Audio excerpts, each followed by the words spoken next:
نحمده ونستعينه ونستغفره ونعوذ بالله من شرور أنفسنا ومن سيئات أعمالنا من يهده الله فلا مضل له ومن يضلله فلا هادي له وأشهد أن لا إله إلا الله وحده لا شريك له وأشهد أن محمدا عبده ورسوله يا أيها الذين آمنوا اتقوا الله حق تقاته ولا تموتن إلا وأنتم مسلمون يا أيها الناس اتقوا ربكم الذي خلقكم من نفس واحدة وخلق منها زوجها وبث منهما رجالا كثيرا ونساء واتقوا الله الذي تساءلون به والأرحام إن الله كان عليكم رقيبا يا أيها الذين آمنوا اتقوا الله وقولوا قولا سديدا يصلح لكم أعمالكم ويغفر لكم ذنوبكم ومن يطع الله ورسوله فقد فاز فوزا عظيما أما بعد فإن أصدق الحديث كتاب الله وأحسن الهدي هدي محمد صلى الله عليه وسلم وشر الأمور محدثاتها وكل محدثة بدعة وكل بدعة ضلالة وكل ضلالة في النار. ہر قسم کی تعریف، بزرگی، بڑائی اللہ وحدہ لا شریک کے لیے لائق اور زیبا ہے، جو اس ساری کائنات کا خالق، مالک، رازق، ہماری ہر طرح کی عبادتوں کا تنہا مستحق ہے. اللہ کی رحمتوں اور برکتوں کا نزول ہو اس روئے زمین پر بھیجے گئے سارے ہی انبیاء کرام پر، خصوصیت کے ساتھ ہمارے اور آپ کے آخری نبی خاتم النبیین رحمۃ للعالمین امام المرسلین جناب محمد صلی اللہ علیہ وسلم پر. برادران اسلام، عزیز دوستوں، جب سے اللہ نے انسانوں کو پیدا کر کے زمین پر بسایا ہے، اسی روز سے انسانوں کی ہدایت کے لیے، رہبری، رہنمائی کے لیے انبیاء کا سلسلہ جاری کیا. انبیاء اکرام کی بعثت کا مقصد لوگوں کو اللہ کے عذاب سے ڈرانا ہے، جنت کی خوشخبری سنانا ہے. رسولا مبشرین و منذرین، لوگوں کو اللہ واحد کی عبادت اور بندگی کی دعوت دینا ہے. انبیاء کو لے کر، انبیاء کی دعوت کو لے کر کے قوموں کا رد عمل کیا رہا ہے، اللہ نے اس کا تذکرہ کیا. فرمایا یا حسرتاً علی العباد ما یأتیہم من رسول الا کانوا بہ یستہزئون. افسوس ہے بندوں کے حال پر، جو رسول بھی ان کے پاس آیا انہوں نے اس کا مذاق اڑایا. معلوم ہوا توہین رسالت ایک ایسا مکروہ عمل ہے. انبیاء کی توہین کرنا، انبیاء کے شان میں گستاخی کرنا ایک ایسا مکروہ عمل ہے جو تاریخ انسانی کے ہر دور میں چلا آ رہا ہے. مکی دور میں جب آپ صلی اللہ علیہ وسلم نبی بنائے گئے، نبوت کا تاج آپ کے سر پر رکھا گیا، آپ نے دعوت اسلامی کا آغاز کیا، توحید کی آپ نے جب لوگوں کو دعوت دی، لوگوں کو اسلامی دعوت سے بدظن کرنے کے لیے، اسلامی دعوت کا کام تمام کرنے کے لیے مشرکین نے جو چالیں چلی، انہوں نے جو حربے استعمال کیے، ان میں ایک اہم ترین حربہ نبی کریم صلی اللہ علیہ وسلم کا استہزاء ہے، آپ کی توہین ہے، آپ کی شان میں گستاخی کرنا ہے. چنانچہ یہ لوگ نبی کریم صلی اللہ علیہ وسلم کے بارے میں کہا کرتے تھے یہ وہ ہے جس پر جادو کیا گیا ہے. آپ کو شاعر کہا گیا، پاگل کہا گیا، کاہن کہا گیا، اور یہ بات باور کروائی گئی کہ آپ کے پاس خبیث قسم کے جنات اور شیاطین آتے ہیں. تانے کسے گئے، آپ کی توہین کی گئی. مقصد یہ تھا کہ نبی کریم صلی اللہ علیہ وسلم کے حوصلے اور آپ کے ساتھیوں کے حوصلے پست ہو جائے. یہی حالات ہے.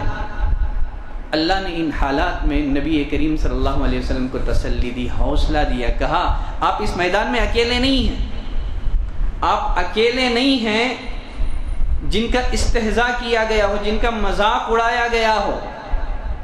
وَلَقَدِ اسْتُهْزِئَ بِرُسُلٍ مِّن قَبْلِكَ، آپ سے پہلے جتنے پیغمبر آئے، آپ سے پہلے جتنے رسول آئے، تمام پیغمبروں کا مذاق اڑایا گیا، استہزاء کیا گیا، ان کی شان میں گستاخی کی گئی. آپ اکیلے نہیں ہیں. فَحَاقَ بِالَّذِينَ سَخِرُوا مِنْهُمْ مَا كَانُوا بِهِ يَسْتَهْزِئُونَ.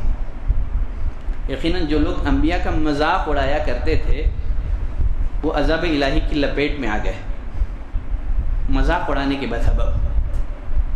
مزید اللہ نے نبی کریم صلی اللہ علیہ وسلم کو حوصلہ دیا، کہا اِنَّا كَفَيْنَاكَ مِنَ الْمُسْتَهْزِئِينَ.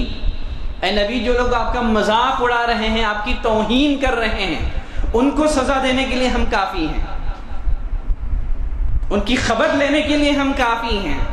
تاریخ شاہد ہے، پوری اسلامی تاریخ، جب بھی نبی کریم صلی اللہ علیہ وسلم کی شان میں گستاخی کی گئی، وہ لوگ دنیا اور آخرت میں برے انجام سے دوچار ہوئے. آخرت کا عذاب ہے ہی ایسے لوگوں کے لیے دردناک. اللہ نے فرمایا ان الذین یؤذون اللہ ورسولہ، یقیناً جو لوگ اللہ اور اس کے رسول کو تکلیف پہنچاتے ہیں، گالیاں دیتے ہیں، اذیت پہنچاتے ہیں، لعنہم اللہ فی الدنیا والآخرہ، اللہ نے ان پر دنیا اور آخرت میں لعنت فرمائی ہے. یہ لوگ اللہ کی رحمت سے دور رہیں گے. وَأَعَدَّ لَهُمْ عَذَابًا مُهِينًا، اللہ نے ایسوں کے لیے رسوا کن عذاب تیار کر رکھا ہے. یقیناً جو نبی کریم صلی اللہ علیہ وسلم کی شان میں گستاخی کرتا ہے وہ آپ کا کچھ نقصان کر نہیں پاتا ہے، بلکہ وہ خود اپنا نقصان کرتا ہے. عہد نبوی کا ایک واقعہ جو کہ صحیح بخاری میں موجود ہے، راوی انس بن مالک رضی اللہ تعالیٰ عنہ ہیں، وہ فرماتے ہیں ایک عیسائی مسلمان ہو گیا. چونکہ وہ پڑھنا لکھنا جانتا تھا، نبی کریم صلی اللہ علیہ وسلم نے اس کو وحی الہی کی کتابت پر مامور کیا. وہ وحی لکھا کرتا تھا. اس نے کچھ سورتیں یاد کر لی، سورہ بقرہ، سورہ آل عمران. کچھ دنوں کے بعد مرتد ہو گیا، پھر سے وہ عیسائی ہو گیا،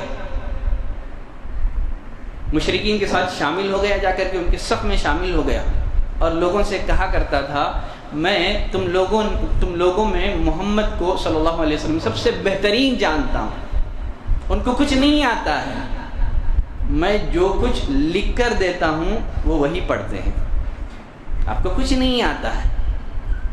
انس بن مالک رضی اللہ تعالیٰ عنہ فرماتے ہیں کچھ دنوں کے بعد وہ مر گیا. عیسائیوں نے اسے دفن کیا، زمین نے اس کی لاش کو نکال کر کے باہر پھینک دیا. عیسائیوں نے لوگوں میں یہ بات پھیلا دی یہ محمد اور ان کے ساتھیوں کی حرکت ہے صلی اللہ علیہ وسلم. چونکہ یہ دین کو چھوڑ دیا ہے، یہ مرتد ہو گیا ہے، تو مسلمانوں نے اس کے ساتھ یہ سلوک کیا ہے، اس کی لاش کو قبر سے نکالی ہے، یہ مسلمانوں کی حرکت ہے. چنانچہ انہوں نے دوبارہ قبر کھودی، پہلے کے بنسبت زیادہ گہری قبر کھودی گئی، دوبارہ اس کو دفن کیا گیا. صبح دیکھا گیا تو قبر نے دوبارہ اس کی لاش کو نکال کر کے باہر پھینک دیا تھا. پھر سے عیسائیوں نے، نصارہ نے یہ بات کہنی شروع کر دی یہ محمد اور ان کے ساتھیوں کی حرکت ہے صلی اللہ علیہ وسلم. پھر تیسرے دن انتہائی گہری قبر کھودی گئی، جس قدر وہ قبر کو گہری بنا سکتے تھے اتنی گہری قبر انہوں نے بنائی. تیسری بار دفن کیا گیا تو تیسری بار بھی زمین نے اس کو نکال کر کے باہر پھینک دیا، اور عیسائیوں کا یقین ہو گیا یہ مسلمانوں کا کام نہیں ہے، یہ عذاب الہی ہے. یقیناً جو نبی کریم صلی اللہ علیہ وسلم کی شان میں گستاخی کرتا ہے وہ دنیا میں بھی برے انجام سے دوچار ہوگا، خبر کی زندگی میں بھی برے عذاب سے دوچار ہوگا، اور آخرت میں بھی وہ برے انجام سے دوچار ہوگا. ابھی 2 دن قبل اسی ہمارے شہر بنگلور کے ڈی جی ہلی میں توہین رسالت کا جو واقعہ پیش آیا ہے یہ تاریخ اسلامی کا کوئی پہلا واقعہ نہیں، ایسے بہت سارے واقعات پیش آ چکے ہیں. جب تک اسلام اور کفر کے درمیان جنگ جاری رہے گی ایسے واقعات رونما ہوتے رہیں گے. اب سوال یہ ہے کہ ان حالات میں ہماری ذمہ داری کیا ہے؟ دیکھیے جن ممالک میں اسلامی حکومت قائم ہے، اگر ان ممالک میں اگر کوئی توہین رسالت کا ارتکاب کرتا ہے، ان ممالک میں مسلم حکمران کو اختیار ہے اس کو جو چاہے سزا دے۔ اسلامی ممالک میں بھی جو سزائیں ہیں ان کو نافذ کرنا یہ حاکم وقت کا کام ہے۔ عوام کو اختیار نہیں ہے کہ قانون کو اپنے ہاتھ میں لے۔ تو جہاں اسلامی قانون نافذ ہے، جہاں اسلامی حکومتیں قائم ہیں، وہاں مسلم حکمران کو اختیار ہے جو توہین رسالت کا مرتکب ہو اس کو جو چاہے سزا دے، اس کو قتل کر دے، جو ممکن سزا ہے جو حکومت تجویز کرتی ہے اس کے حق میں وہ سزا دی جائے۔ اب جہاں اسلامی حکومت قائم نہیں ہے، جمہوری ممالک اور خصوصیت کے ساتھ ایسے ممالک میں جہاں مسلمان اقلیت میں ہیں، ان ممالک میں ایسے واقعات رونما ہوں، ایسے حادثات رونما ہوں، تو ہماری کیا ذمہ داری بنتی ہے؟ ایسے حالات میں ہماری سب سے پہلی ذمہ داری یہ ہے کہ ہم اللہ سے اور اللہ کے دین سے اپنا تعلق مضبوط کریں۔ مکی دور میں جب نبی کریم صلی اللہ علیہ وسلم پر تان اور تشنی کی بوچھار کی گئی، نبی کریم صلی اللہ علیہ وسلم کی طبیعت بھی متاثر ہو گئی۔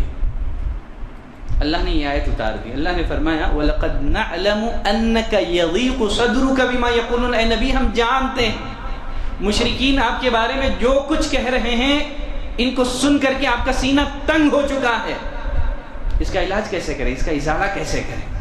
اللہ نے علاج بتایا، کہا فَسَبِّحْ بِحَمْدِ رَبِّكَ وَكُن مِّنَ السَّاجِدِينَ، اے نبی آپ حمد کے ساتھ اپنے رب کی تسبیح بیان کیجئے۔ علاج اس میں ہے، اللہ کی عبادت میں، تسبیح میں، حمد میں اس کا علاج ہے۔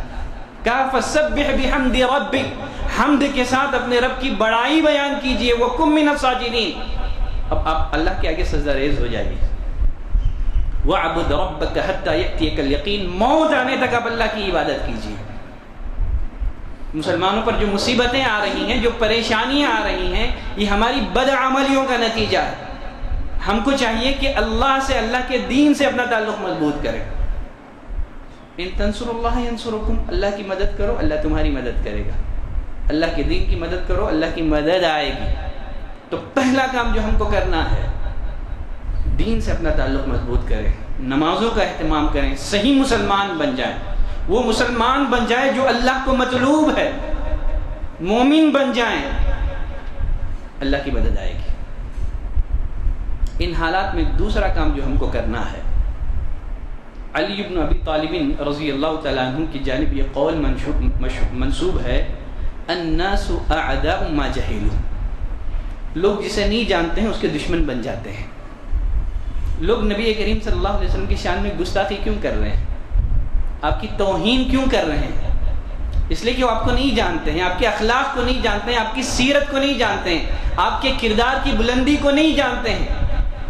بحیثیت امت محمدی ہم آپ کی امت ہونے پر فخر کرتے ہیں، ہماری ذمہ داری کیا ہے؟ بحیثیت امت محمدی ہماری ذمہ داری ہے ایسے لوگوں تک نبی کریم صلی اللہ علیہ وسلم کی سیرت پہنچائیں، لوگوں کو آپ کے اخلاق اور آپ کے اوصاف سے واقفیت کروائیں۔ لوگ نہیں جانتے ہیں آپ کے اخلاق کو، لوگ آپ کی سیرت کو نہیں جانتے ہیں، لوگ آپ کے اخلاق اور کردار کی بلندی کو نہیں جانتے ہیں، اسی بنا پر وہ آپ کی توہین کر رہے ہیں، آپ کے شان میں گستاخی کر رہے ہیں۔ تو ہماری ذمہ داری ہے ان لوگوں سے ملاقات کریں، نبی کی سیرت ان کو دیں، اور ہم لوگوں کو بھی چاہیے کہ نبی کریم صلی اللہ علیہ وسلم سے ہمارا تعلق قلبی تعلق ہو، ہم صحیح معنوں میں اپنے اندر نبوی اخلاق پیدا کریں۔ اللہ نے فرمایا وَلَا تَسْتَوِي الْحَسَنَةُ وَلَا السَّيِّئَةُ، نیکی اور برائی کبھی برابر نہیں ہو سکتے۔ اِدْفَعْ بِالَّتِي هِيَ أَحْسَنُ، برائی کو اچھائی سے ختم کرو، فائدہ کیا ہوگا؟ فَإِذَا الَّذِي بَيْنَكَ وَبَيْنَهُ عَدَاوَةٌ، جو تمہارا بدترین دشمن ہے وہ تمہارا جگری دوست بن جائے گا۔ دشمنیوں کو دوستی میں بدلنے کا اللہ نے فارمولہ بتایا ہے۔ برائی کا برائی سے خاتمہ مت کرو۔ لوگ نبی کریم صلی اللہ علیہ وسلم کو نہیں جانتے ہیں، لوگوں کو نبی کریم صلی اللہ علیہ وسلم کی سنت سے، آپ کی سیرت سے واقفیت کروائی جائے، یہ ہماری ذمہ داری ہے، اور خود ہم نبی کریم صلی اللہ علیہ وسلم کی سنتوں کو فالو کریں۔ آپ کی سیرت کو ہم فالو کریں، لوگ ہمارے اخلاق کو دیکھ کر کے، ہمارے کردار کو دیکھ کر کے اس دین سے محبت کرنے لگے، نبی کریم صلی اللہ علیہ وسلم سے محبت کرنے لگے۔ جب اس دین کے ماننے والے، اس نبی کے پیروکار اخلاق و کردار کی اتنی بلندی پر فائز ہیں تو ان کا نبی کیسا ہوگا، ان کا دین کیسا ہوگا؟ آج غیر مسلم ہمارے کردار کو دیکھ کر کے، ہمارے اخلاق کو دیکھ کر کے ہمارے دین سے بدظن ہو چکے ہیں، نبی کریم صلی اللہ علیہ وسلم سے بدظن ہو چکے ہیں۔ سب سے پہلے ہم اپنے اخلاق اور کردار کی اصلاح کریں۔ نبی سے ہمارا تعلق صرف جذباتی نہ ہو، نبی سے ہمارا تعلق قلبی تعلق ہو۔ ہم حقیقی معنوں میں نبی کریم صلی اللہ علیہ وسلم کو اپنا اسوہ بنائیں، اس لیے کہ آدمی جب کسی سے محبت کرتا ہے، اس کے اخلاق کو، اس کے کردار کو، اس کی سیرت کو اپناتا ہے، اختیار کرتا ہے۔ ان حالات میں تیسرا کام جو ہم کو کرنا ہے وہ یہ ہے، صبر اور تحمل کا دامن ہاتھ سے نہ جانے دیں۔ صبر اور تحمل، اس کو اپنائیں، اس کو اختیار کریں۔ اللہ نے فرمایا ان تصبروا وتتقوا لا يضركم كيدهم شيئا، اگر تم صبر کرو، اگر تم پرہیزگار بن جاؤ، ان لوگوں کا مکر و فریب تمہیں نقصان نہیں پہنچا سکے گا۔ دشمنان اسلام نبی کریم صلی اللہ علیہ وسلم کی توہین کر کے، قرآن کی توہین کر کے ہمیں برانگیختہ کرنا چاہتے ہیں، ہمیں غصے میں دلانا چاہتے ہیں، ہمیں بھڑکانا چاہتے ہیں تاکہ ہم جذبات میں آ کر کے کوئی غیر قانونی کام کریں۔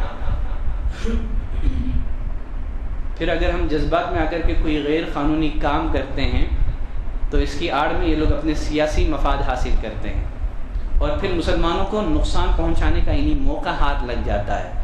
تو ایسے موقع پر جوش سے نہیں بلکہ ہوش سے ہم کو کام کرنا ہے۔ جو فرقہ پرست طاقتیں ہیں ان کے منصوبوں کو کامیاب ہونے نہ دیں، وہ چاہتے ہی یہی ہیں کہ مسلمان جذبات میں اس طرح کا کوئی کام کریں، ان کے منصوبوں کو کامیاب نہ کریں۔ یقیناً جو لوگ توہین رسالت کے مرتکب ہیں، آپ قانونی کارروائی کریں، حکومت پر دباؤ ڈالیں کہ ایسے لوگوں کے خلاف سخت کارروائی کی جائے۔ ابھی ڈی جے ہلدی کے کچھ جوشیلے مسلمانوں نے جو پبلک پراپرٹی کو نقصان پہنچایا ہے، جو حکومتی پراپرٹی کو نقصان پہنچایا ہے، یقیناً ہم اس کی مذمت کرتے ہیں۔ یقیناً آپ قانونی کارروائی کریں ایسوں کے خلاف۔ جذبات میں آ کر کے پبلک پراپرٹی کو نقصان پہنچانا، حکومتی پراپرٹی کو نقصان پہنچانا، یہ کسی بھی مسلمان کے لیے زیب نہیں دیتا ہے۔ آپ کی ایک غلط حرکت سے ظالم مظلوم بن جائے گا اور مظلوم ظالم بن جائے گا۔ جذبات میں آ کر آپ نے جو غلط حرکتیں کی، میڈیا میں آج یہی ہو رہا ہے، آپ کی ایک غلط حرکت کی وجہ سے جو ظالم تھا مظلوم بن گیا، اور یہ جو مظلوم مسلمان ہے، نبی کریم صلی اللہ علیہ وسلم مسلمانوں کے نزدیک یقیناً ان کے جان سے، ان کے مال سے زیادہ محبوب اور پسندیدہ ہے۔ غلط اقدام جذبات میں آ کر کے، غلط کام کی وجہ سے ظالم مظلوم بن جاتا ہے، مظلوم ظالم بن جاتا ہے۔ اسی لیے ان حالات میں ہمیں جوش سے نہیں بلکہ ہوش سے ہمیں کام کرنا ہے۔ صبر کا جو دامن ہے اس کو تھامے رہیں۔ موجودہ حالات میں ہماری ذمہ داری کیا بنتی ہے؟ بہت سارے لوگ جو نبی کریم صلی اللہ علیہ وسلم کی توہین کرتے ہیں، آپ کی شان میں گستاخی کرتے ہیں، ان کی نیت یہ ہوتی ہے کہ کسی بھی طرح سے لوگوں میں مقبولیت حاصل کی جائے۔ جب ہم جذبات میں آ کر کے اس طرح کی کارروائیاں کرتے ہیں، وہ لوگ لوگوں میں فیمس ہونا چاہتے ہیں، شہرت کے بھوکے ہیں یہ لوگ۔ کچھ لوگ اس نیت کے ساتھ تاکہ ان کی تشہیر ہو، تاکہ ان کی پبلکسٹی ہو۔ جب مسلمان جذبات میں آ کر کے کوئی الٹے سیدھے کام کرتے ہیں تو پھر ایسے لوگوں کی پبلکسٹی ہو جاتی ہے، تو ہم ان کی تشہیر کر رہے ہیں۔ تو یقیناً دشمنان اسلام کی سازش کو ہمیں سمجھنا ضروری ہے، ان کو ان کی سازشوں میں کامیاب ہونے کا موقع نہ دیں۔ یقیناً ہندوستان جمہوری ملک ہے، آپ قانون کی مدد سے آپ ان پر جو دباؤ ڈالنا چاہتے ہیں، حکومت پر جو دباؤ ڈالنا چاہتے ہیں، جو قانون کا راستہ ہے اس راستے کو اختیار کر کے آپ جو کارروائی کرنا چاہتے ہیں کریں، لیکن قانون کو اپنے ہاتھ میں نہ لیں۔ اور آخری بات یہ بھی ہے اگر غیر مسلم نبی کریم صلی اللہ علیہ وسلم کی شان میں گستاخی کرتے ہیں، اگر وہ توہین رسالت کے مرتکب ہو رہے ہیں، تو شریعت ہمیں اس بات کی اجازت نہیں دیتا کہ ہم رد عمل میں ان کے مذہب کی جو قابل احترام شخصیات ہیں ان کی توہین کریں، ان کو گالیاں دیں۔ اسی لیے اللہ نے فرمایا وَلَا تَسُبُّوا الَّذِينَ يَدْعُونَ مِن دُونِ اللَّهِ، یہ لوگ اللہ کو چھوڑ کر کے جن کو پکارتے ہیں، مشرکین مکہ، ان کے جو معبودان باطلاں ہیں، فرمایا وَلَا تَسُبُّوا الَّذِينَ يَدْعُونَ مِن دُونِ اللَّهِ، مشرکین اللہ کو چھوڑ کر کے جن کو پکارتے ہیں ان کو گالی نہ دو۔ کیا ہوگا نقصان؟ فَيَسُبُّ اللَّهَ عَدْوًا بِغَيْرِ عِلْمٍ، یہ لوگ جہالت میں، دشمنی میں آ کر کے اللہ کو گالیاں دیں۔ تو یقیناً اگر وہ لوگ نبی کریم صلی اللہ علیہ وسلم کی شان میں گستاخی کر رہے ہیں تو شریعت ہمیں اس بات کی اجازت نہیں دیتا کسی بھی مذہب، کسی بھی دین کے جو قابل احترام شخصیات ہیں ان کو گالی دیں، گالی کا جواب گالی سے دے، برائی کا جواب برائی سے دے، بلکہ شریعت کی ہمیں تعلیم یہ ہے، شریعت کی ہمیں ہدایت یہ ہے کہ ہم برائی کا جواب اچھائی سے دیں۔ تو یقیناً جو جمہوری ممالک میں قوانین کو ہاتھ میں لینا یقیناً ایک بہت بڑی غلطی تصور کی جاتی ہے۔ تو ان ممالک میں ہمیں جوش کے بجائے ہوش سے کام لینا چاہیے۔ اللہ سے دعا کرتے ہیں کہ پروردگارہ تو ہمارے عقیدے اور ہمارے دین کی حفاظت فرما، اللہ مسلمانوں کی حفاظت فرما، ہر مسلمانوں پر جو ظلم زیادتی ہو رہی ہے، اے پروردگارہ ہندوستان میں مسلمانوں کو تو امن میسر فرما، ہمیں جب تک زندہ رکھ اسلام ایمان احسان پر زندہ رکھ، خاتمہ ہو تو اسلام ایمان احسان پر ہو۔ سبحانک اللہم و بحمدک، اشہد ان لا الہ الا انت، استغفرک و اتوب الیک۔